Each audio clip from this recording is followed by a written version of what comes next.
I was an alpha fortress, built on control. He was an omega ghost, shattered by a past that taught him trust was a trap. Our worlds collided in a storm. This is the story of how I learned to lower my guard, how he learned to stay, and how a child taught us both what family meant. Episode 1. The Ghost in the Rain. The rain that night wasn't falling, it was attacking. It lashed against the panoramic windows of my penthouse, a violent symphony that matched the storm in my chest. Another empty business dinner, another circle of sycophants and predators. I, Daniel Thorne, was the apex predator in that room, the unassailable alpha. Yet, up here, with the city lights smeared into weeping gold below me, the silence was a cavern no amount of wealth could fill. Leo was asleep, his nanny long since dismissed for the night. This was my kingdom, pristine, cold, and echoing. I decided to walk the grounds, an irrational urge perhaps, to feel the sting of the storm, to remind myself I could still feel something. I shrugged into a coat, the fine wool useless against the damp chill that seeped into bones, not fabric. The estate gates were a quarter-mile from the main house, shrouded in ancient oaks. As I approached, a flicker of movement, paler than the gray stone, caught my eye. Not movement, a stillness so absolute it was a scream. He was curled against the iron bars, a sodden heap of dark clothing, trying to become one with the shadows. An omega. The scent, even through the wall of rain, was a tangled knot of fear pheromones, exhaustion, and something sweetly floral, brutally suppressed. My alpha instincts roared to life, a territorial threat assessment. My human side saw a drowned ghost. "What are you doing here?" My voice was harder than I intended, the command automatic. He flinched so violently I thought he'd crack apart. Slowly, he lifted his head. Rainwater streamed down a face too young for such dead eyes. His hair was plastered to his forehead, his clothes soaked through. He was shivering, but it was the fine, constant tremor of a plucked wire. He didn't speak, just stared with the wide, unblinking eyes of a prey animal facing the kill. Irritation spiked. This was a complication, a problem. "You're trespassing. This is private property." I took a step closer. He scrambled back, a raw, ragged sound tearing from his throat. His back hit the iron gates with a dull clang. The fear scent exploded, sour and sharp. It wasn't just fear of an alpha, it was the specific, acrid terror of someone who expected a blow. It stopped me cold. I'd seen that look before, in boardrooms, in the eyes of men I was about to ruin. But this was different. This was primal. I forced my shoulders down, consciously softening my stance. Something about his silence, the absolute defeat in his posture, pricked at a part of me I kept locked away. "You can't stay here," I said, my tone lower, less a threat than a matter of fact against the weather. His lips moved, but no sound came out. He wrapped his arms tighter around himself, making himself smaller. He was going to freeze to death on my doorstep. And the scandal, the sheer ridiculousness of it was almost as infuriating as the unwelcome pang in my chest. A sudden, jagged fork of lightning split the sky, followed immediately by a crack of thunder that shook the very air. The omega cried out, a short, bitten-off whimper, and curled into a ball. And that did it. The sheer, unvarnished vulnerability of it shattered my carefully cultivated indifference. I was a father. The image of Leo, scared of a thunderclap, seeking comfort, flashed behind my eyes. This was someone's child, broken and left in the storm. With a sigh that felt like it came from the depths of my own weariness, I unlatched the small pedestrian gate. The creak of the hinge made him flinch again. I stood there, the rain soaking through my coat, and made a decision I couldn't explain. "Come on," I said, the words gruff but not unkind. "You're safe now." He stared at me as if I were speaking a foreign language. Safe? What a hollow, absurd word. I didn't feel safe to myself most days. But I held out a hand, not to grab, but as an offer. He looked from my hand to my face, his expression one of utter incomprehension. He wasn't deciding whether to trust me. He was trying to understand the angle, the trap. "I'm not going to hurt you," I added, the promise feeling absurdly heavy on my tongue. Miraculously, slowly, he unfurled. He didn't take my hand, but he pushed himself to his feet, his movements stiff and pained. He stood there, swaying slightly, a lost soul in the deluge. I turned and started walking back toward the house, not looking back, giving him the choice. The sound of his hesitant, shuffling steps following a few paces behind was the only answer. Getting him inside was a surreal ordeal. He stood in the grand foyer, a pool of rainwater forming at his worn shoes on the Italian marble, looking wildly out of place, a smudge of pain against the sterile perfection. He was still shivering uncontrollably. "Wait here," I instructed, and went to fetch a blanket. When I returned, he hadn't moved an inch. I held out the thick cashmere throw. He looked at it, then at me, suspicion warring with a desperate need for warmth. Finally, he reached out a trembling hand and took it, pulling it around his shoulders with a haste that was heartbreaking. That's when a small voice piped up from the staircase. "Daddy?" Leo stood on the bottom step, his favorite stuffed dragon dangling from one hand, his hair sleep-tousled. His curious gaze went from me to the dripping stranger. My instincts screamed to shield my son, to put myself between him and this unknown variable. But before I could move, Leo did. He padded forward, unconcerned by the tension crackling in the air. He stopped in front of the Omega, his head tilted. The Omega seemed to stop breathing under the child's frank scrutiny. Then, Leo, with the profound simplicity of a 5-year-old, held out his green dragon. "You look sad. Mr. Wiggles makes sad go away." The moment hung, suspended. The Omega looked at the offered toy, then at Leo's open, guileless face. A tremor that had nothing to do with the cold went through him. Very slowly, as if approaching a sacred object, he reached out and touched the dragon's ragged ear. His eyes, when they flicked up to meet mine for a fleeting second, were no longer just dead, they were shattered, showing a glimpse of the person who might have existed before the world broke him. In them I saw a reflection of my own guarded loneliness, and a question so profound it stole my breath. Is this real? He didn't take the toy, he just let his fingertips rest on it, a connection so fragile it could vanish with a sigh. And in that silent exchange between a frightened child and a broken man, the first brick in my own high, impenetrable wall quietly loosened and fell. The ghost had a name. I would learn it was Noah, and for reasons I couldn't yet fathom, he was now under my roof.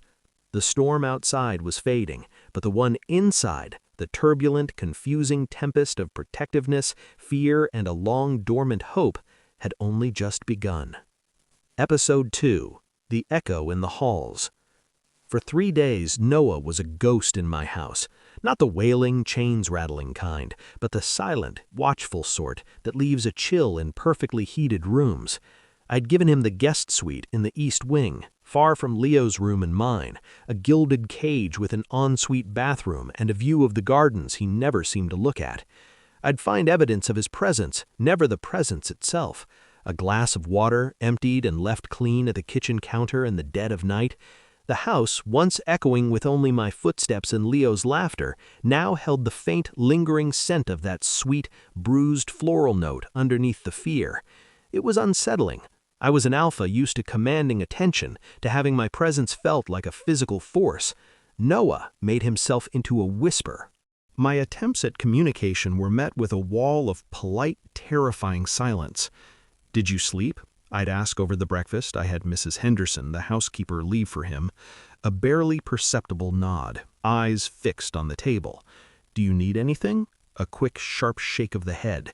He ate like a bird, picking at the food, his movements efficient and soundless. It was Leo who managed to bridge the silence, not with words, but with the unassailable logic of childhood.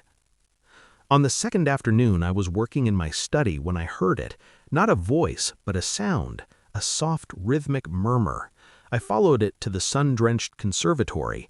Leo was sprawled on his stomach on the rug, a massive picture book of dinosaurs open before him, and Noah was sitting in an armchair, not touching, not even looking at Leo directly, but his lips were moving. He was reading aloud. His voice was a low, hesitant melody, rough from disuse but gentle. He stumbled over pterodactyl, and Leo giggled, correcting him without malice. "It's pterodactyl, Noah." Noah's head lifted slightly. He didn't smile, but the grim tension around his mouth softened. "Pterodactyl," he repeated, the word careful on his tongue. He continued, and as he did, something in his posture unclenched. He wasn't just reciting words, he was giving them to Leo, a gift. I stood in the doorway, a voyeur to this quiet miracle. My son, who asked 1,000 questions a day, was lying perfectly still, enchanted, and this broken omega, who flinched at a raised voice, was weaving a spell of stegosauruses and triceratops. My chest felt too tight. This was the vulnerability I'd shielded Leo from, the world's harshness, and here it was, disarmed by a bedtime story. I meant to interrupt, to reassert control over this unfamiliar scene, but I found I couldn't. I just watched, my guarded heart performing a slow, painful stumble in my ribs. Later that evening, the equilibrium shattered. I'd had a frustrating conference call, a reminder of the cutthroat world that existed beyond these walls. My mood was dark, my scent undoubtedly sharp with aggression. I came into the main living area, my footsteps heavy. Noah was passing through, a shadow aiming for the safety of his wing. Our paths crossed. "We need to talk about things," I said, my voice coming out sharper than I had intended, layered with the residual edge from my call. He froze, the familiar tremor starting in his hands. He didn't look at me, his gaze fixed on a point on the floor, his shoulders hunching defensively. His fear scent spiked, flooding the space between us, a sour, pungent reminder of our first meeting.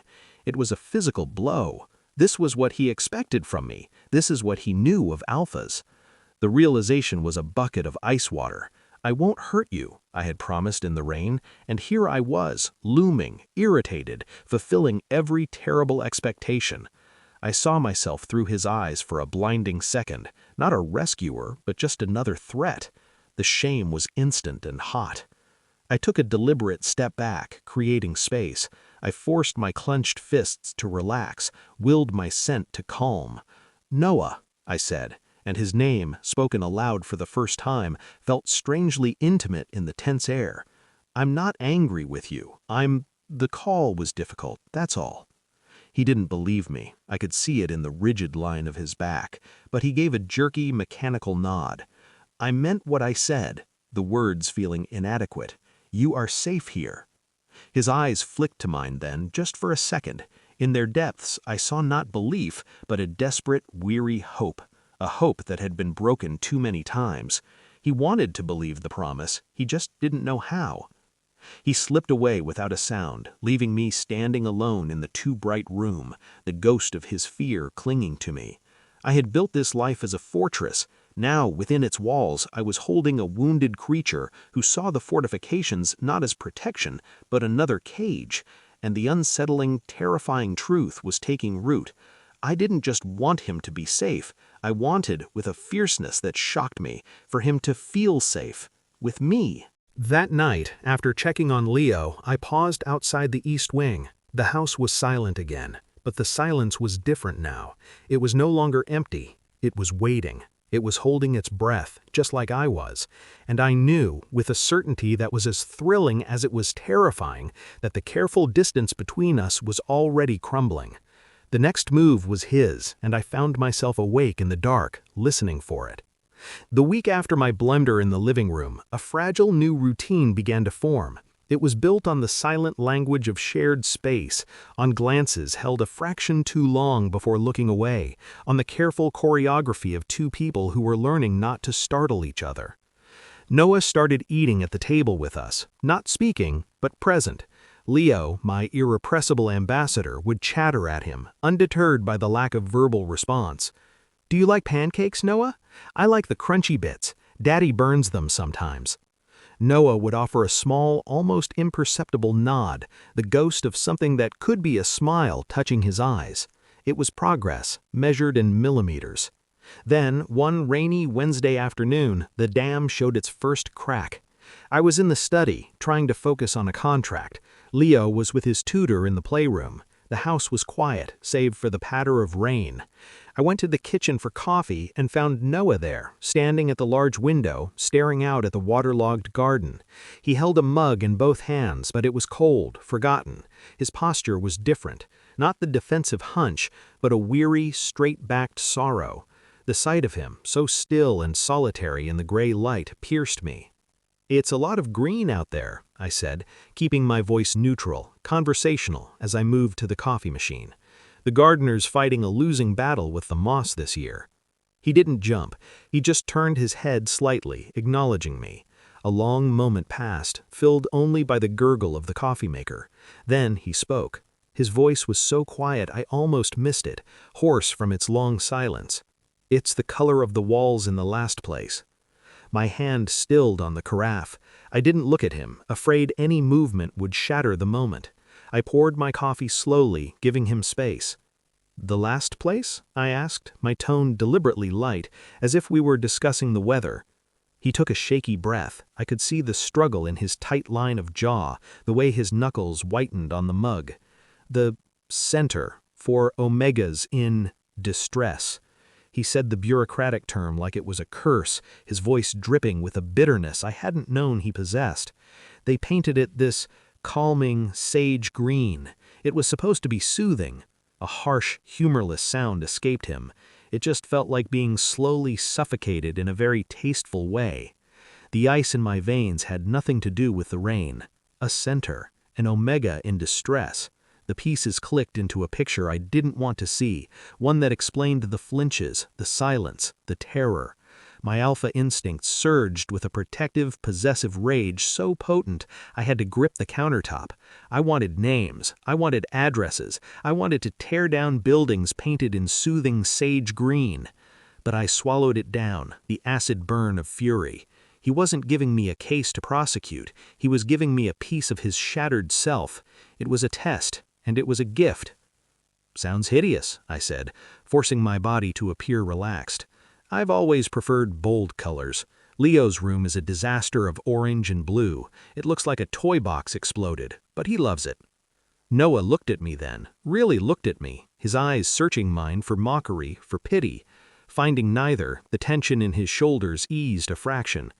He should have what he loves," Noah murmured, almost to himself. "He does," I said, and then, because the silence threatened to swallow his fragile confidence, I asked, Was it the last stop before here?" He nodded, his gaze returning to the relentless green outside. "They said I was difficult, uncooperative, that my designation was a burden, my temperament flawed." He recited the words as if they'd been branded into his skin. "They said I was worthless, that no stable alpha would ever—" He cut himself off, a muscle feathering in his jaw. The raw pain in his voice, the acceptance of that cruel verdict was a physical ache in my own chest. My rage crystallized into something colder, more focused. I wanted to find every person who had ever said those words to him and make them eat them.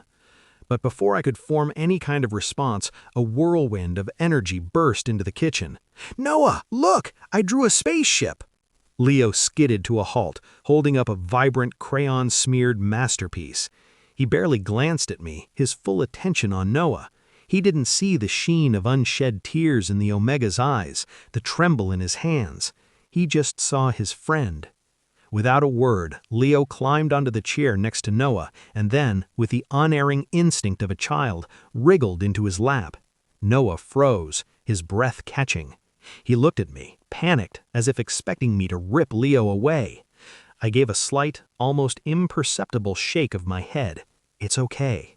Slowly, tentatively, Noah's arms came up to settle around Leo, holding the drawing. Leo, completely at home, snuggled back against him. "It's for you," Leo declared, pointing at the wobbly craft. "It can take you anywhere, away from the boring green." Noah's composure broke. A single tear escaped, tracing a clean path down his cheek before it fell, landing with a tiny dark spot on the edge of Leo's drawing. He didn't sob, he just held my son, and Leo, sensing a shift, grew quiet, his small head resting against Noah's chest. In that quiet kitchen, with the rain as a curtain, I witnessed a silent baptism. Noah's tear wasn't just sorrow, it was a release, and Leo's simple act of trust was a louder, more powerful rebuttal to every cruel word Noah had ever heard than anything I could ever say. Noah's eyes met mine over Leo's head. The shame was still there, but so was something else, a dawning wonder, a fragile, bewildered gratitude.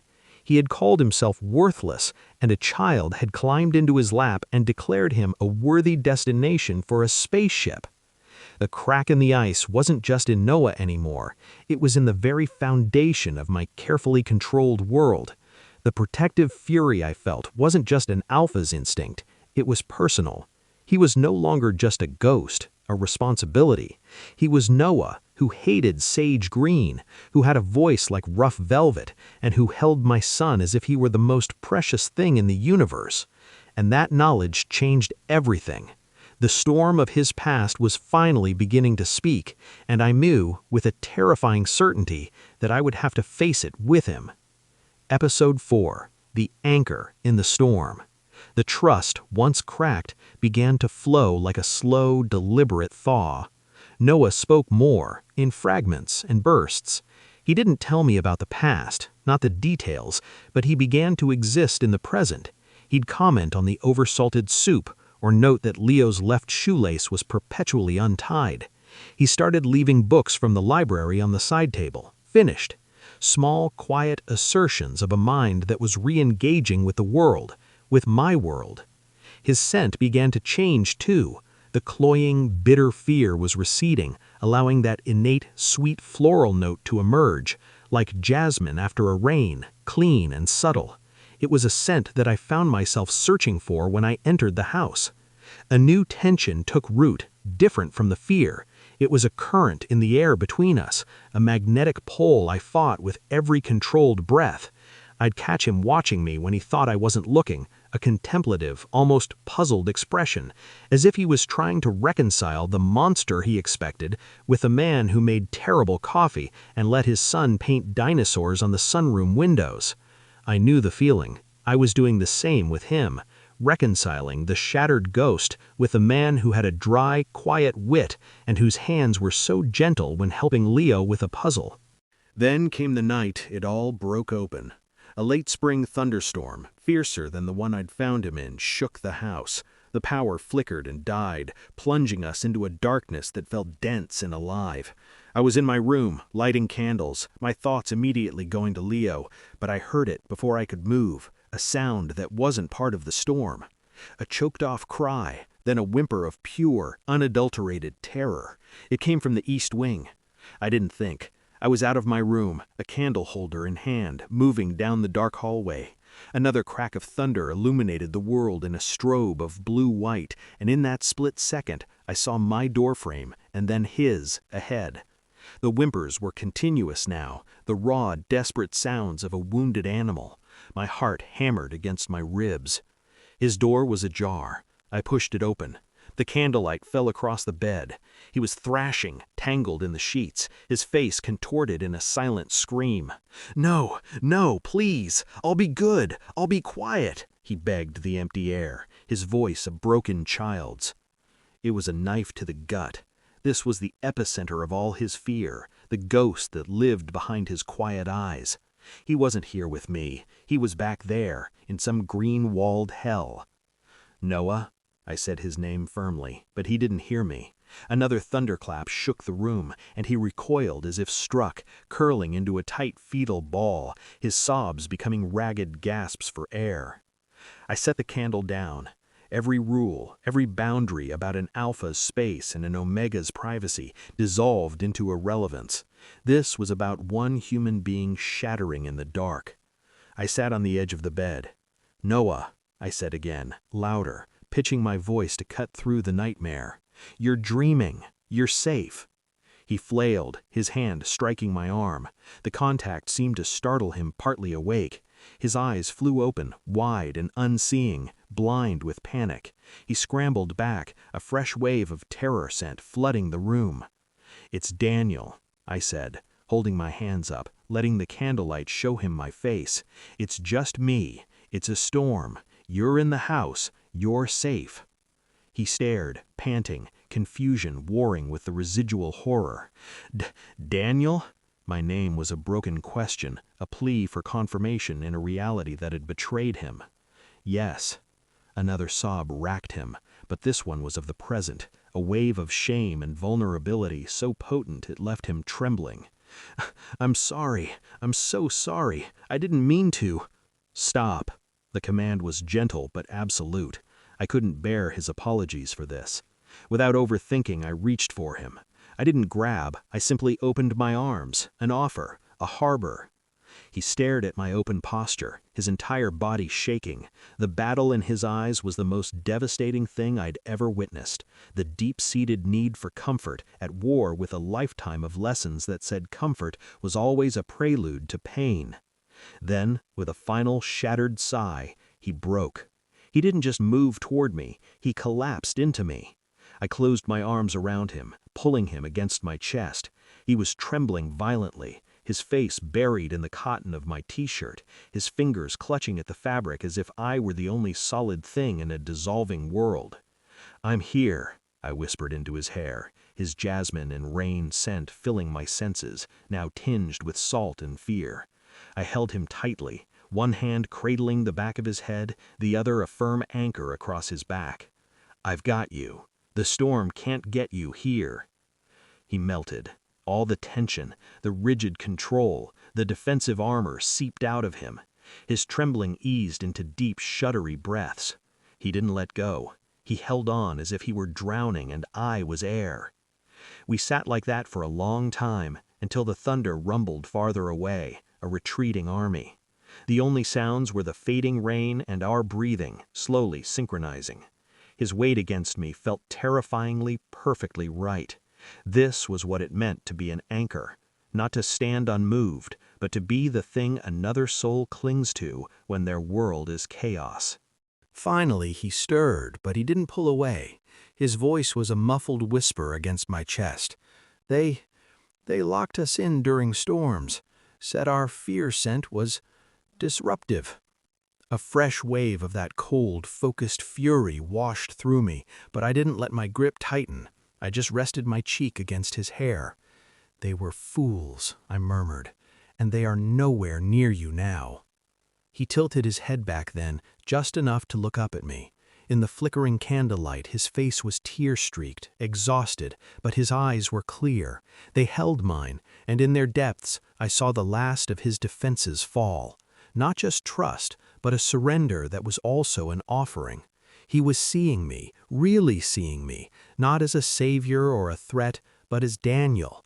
And he was letting me see all of him, broken and brave. The space between our faces was inches. His breath warmed my skin. The pull was gravitational, undeniable. My gaze dropped to his lips, and his did the same to mine. The air grew thick, charged with something far more potent than the fading storm. A small, sleepy voice from the doorway shattered the moment. "Daddy, the lights went out." We sprang apart, the spell broken. Leo stood there, rubbing his eyes, his own stuffed dragon dangling from his hand. Noah flushed a deep scarlet, quickly wiping his face. I stood, my own heart thundering a new, frantic rhythm. "It's just a storm, buddy. The lights will come back on." I scooped Leo up, using the action to steady myself. As I carried Leo back to his room, I glanced over my shoulder. Noah was sitting up in the circle of candlelight, watching us go. He wasn't smiling, but the look on his face wasn't fear or shame. It was wonder. And the echo of his body against mine, the feel of his breath on my skin was a brand. The quiet war was over. A new, terrifying, and breathtaking frontier had just opened between us, and there was no going back. Episode 5. The Unbroken Circle. The air in the house never quite settled after the storm. It hummed with a new, electric awareness. Glances weren't just held, they lingered, heated, speaking volumes in the silent spaces between words. The current I'd felt before was now a live wire, humming just under my skin, sparking every time we passed in a hallway, every time our fingers brushed over the breakfast table. A week passed, a week of exquisite, torturous tension. Noah didn't retreat. If anything, he leaned into it. He'd meet my gaze boldly now, a faint knowing flush on his cheeks. His floral scent, no longer shadowed by fear, seemed to deepen, becoming richer, more deliberate, as if he was offering it to me. And God, did I want to take it. It came to a head on a sweltering Friday evening. Leo was at a friend's for a sleepover, his absence making the large house feel cavernous and intimate at all once. The setting sun bled crimson and gold through the west-facing windows. I found Noah in the library, silhouetted against the fiery light, running a finger along the spine of a book. He wore a simple linen shirt, the top 2 buttons undone, the fabric clinging to the lean lines of his back. "Looking for something to read?" I asked, my voice lower than I intended. He turned, the dying light catching the amber in his eyes. "I'm just remembering," he said softly. "The feel of them, the smell." He took a step toward me, and the air between us grew thick. I'd forgotten how much I loved it. He was close enough now that I could feel the warmth radiating from him, could see the pulse fluttering at the base of his throat. His scent enveloped me, jasmine, sun-warmed skin, and underneath the unmistakable, intoxicating sweetness of an omega in quiet, willing bloom. It was an invitation, and it shattered the last of my restraint. "Noah," I breathed, his name a prayer and a warning. He closed the final distance, placing his hand flat on my chest, over my hammering heart. "Daniel," he answered, the word a challenge and a surrender. I was lost. My hands came up to frame his face, my thumbs stroking the high curve of his cheekbones. His skin was fever warm. His eyes fluttered shut, and he leaned into my touch with a soft sigh that went straight to my core. I tilted his head back and lowered my mouth to his. The first touch was a spark that became a conflagration. His lips were softer than I'd imagined, and they yielded to mine with a hunger that matched my own. He tasted of mint and the sweet tea he'd been drinking, and something uniquely him. A small, desperate sound escaped his throat, and he wound his arms around my neck, pressing his body flush against mine. The feel of him, all lean muscle and trembling heat, was my undoing. The kiss deepened, turning from exploration to possession. My tongue traced the seam of his lips, and he opened for me without hesitation, a silent, breathtaking gift of trust. The world narrowed to the slick, hot slide of our mouths, the frantic beat of our hearts pressed together, the scent of his desire blooming like a night-blooming flower, potent and heady. I walked him backward until the bookshelf met his shoulders. He gasped into my mouth, and I took the opportunity to explore the line of his jaw with my lips, down the sensitive column of his throat. He shuddered, his head falling back with a thump against the leather-bound volumes. "Daniel, please!" The raw need in his voice broke the last vestige of my control.